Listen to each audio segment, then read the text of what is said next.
Number 1, it heavily influences our quality of life. To me, this is the most important and usually the main reason a person decides to pay closer attention to their emotional experiences.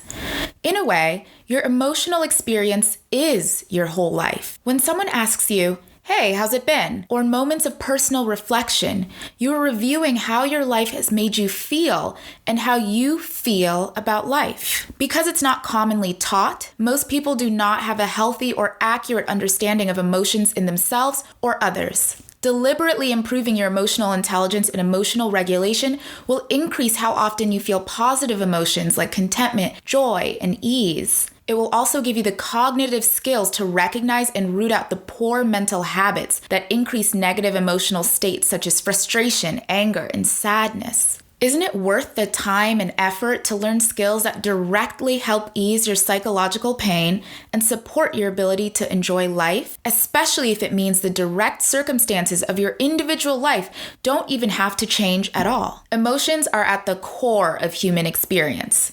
It's a huge component of how you measure a person's quality of life. Quality of life is a broad, pretty subjective term for a lot of separate considerations. It could include living conditions, relationships, health factors, various experiences, and a whole host of things that are often culturally dependent as well. But they only influence our emotional life and by no means determine it. Your lived experience of day-to-day life determines its quality. As if that weren't all complicated enough, how we feel about our own emotions impacts emotions themselves too. According to the Berkeley's Greater Good Science Center, quote, "Learning to manage difficult emotions has several positive outcomes, like better mental health, moral decision-making, and memory, as well as general well-being," end quote. Suppressing our emotions has been tied to worse overall functioning in those same categories. Many of us were taught or have learned to suppress our emotions through unfortunate events and/or more punishing parenting or teaching styles in our early lives. Peer groups and professional organizations can also pressure a person or the entire group of people to bury how they feel. This destructive way of dealing with or not dealing with our feelings often fuels the underlying emotional turmoil many humans endure, unleash on others, and bake into destructive cultural norms and entire systems. It's a tragic outcome for us all on many levels.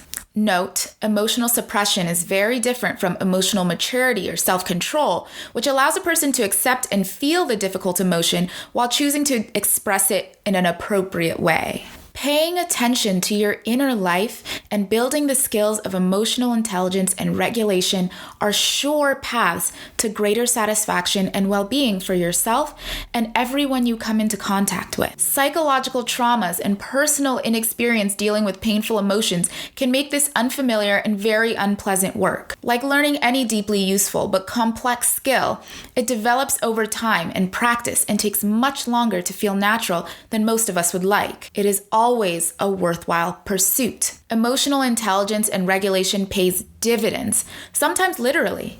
It allows you to strengthen your social connections, increase the jobs you can do well, and the responsibilities and relationships people trust you with. There's a whole host of reasons this is an incredibly powerful skill set to nurture, and I look forward to continuing this series.